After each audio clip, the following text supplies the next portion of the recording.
আমরা কিছু দুঃখ পাই ভুল লোককে বিশ্বাস করে, আর কিছু দুঃখ পাই সঠিক লোককে ভুল বোঝে।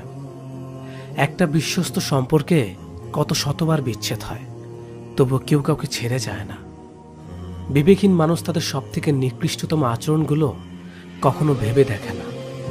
পৃথিবীতে ওই মানুষটা সবচেয়ে বেশি একা, যে নিজেকে প্রকাশ করার জন্য কাউকে খুঁজে পায় না।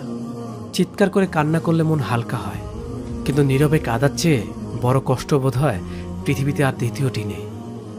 হাসির চেয়ে সুন্দর আর কিছুই নেই, অথচ মানুষের গায়ের রং নিয়ে সৌন্দর্য বর্ণনা করে। আমাদের জেনারেশনটার সমস্যা হলো তারা কথা বলে মিটমাট করে না, বরং যে যার অভিমান নিয়ে দূরে সরে যায়। চারপাশে কত ভিড়, তবু দুঃখ ভাগ করে নেওয়ার মানুষ বড়ই কম। ঠকে যাওয়াদের তালিকায় সবসময় বোকাদের স্থান হয়। অল্প ব্যথায় মানুষ কাঁদে, আর অধিক ব্যথায় মানুষ পাথর হয়ে যায়। সংসার জীবন হলো এমন একটা জীবন, স্বামী স্ত্রীকে গুরুত্ব দিলে পরিবারের সবাই তাকে গুরুত্ব দেয়। যখনই স্বামী স্ত্রীকে অবহেলা করতে শুরু করে, বাকিরা তখন হাততালি দেয়।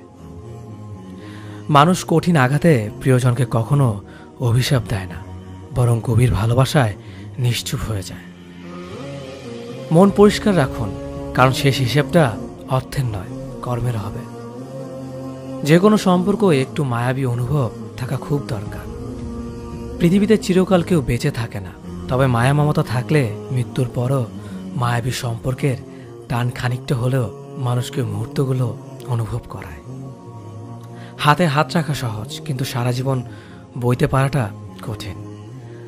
ভাগ্যবোধ হয় এমনই হয়, খুব করে চাওয়া মানুষটা সবার আগে হারায়। নিশ্চিত তাকেই বলে যে ভালোবাসার মানুষটাকে কাঁদতে দেখেও ছেড়ে চলে যায়।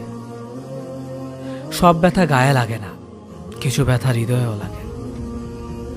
বিশ্বাস, ভালোবাসা, প্রেম, এ সব কিছু শেষ হয়ে গেলেও মায়া কখনো শেষ হয় না।